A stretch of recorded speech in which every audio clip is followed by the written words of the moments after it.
प्रणाम। नमस्ते।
ई केस सॉल्व कल तोहरा बस के बात नहीं खे। ना सर, एगो काबिल ऑफिसर ही केस पे काम करता। एगो सुराग तक तो खोज पावल मुश्किल हो गई बात तोहसे, बुझला। कल डॉक्टर, आज कोच, कल एगो और मर्डर हो जाई तो हमार कुर्सी भी चल जाई। अरे कुछ तो बोला तोहनी लोग। स्पेशल ऑफिसर के बुलाई का ऐसा डायनेमिक अफसर के बा जे भी होकर नाम बतावा और एजा बोला के ले आवा। एपी बैच के रविंद्रनाथ बाड़े, वो करप्टेड बाड़े।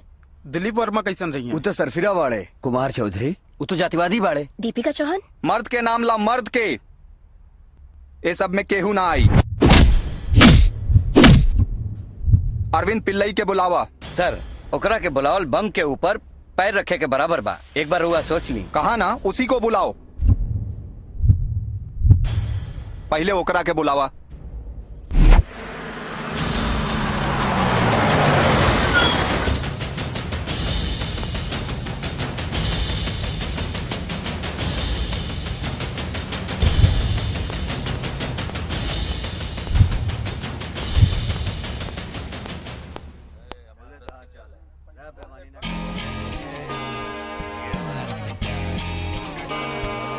ये पुलिस स्टेशन है या जुए का अड्डा है? इसकी माँ का कोई वैल्यू भी नहीं है, कोई सैल्यूट ही नहीं कर रहा है। ए!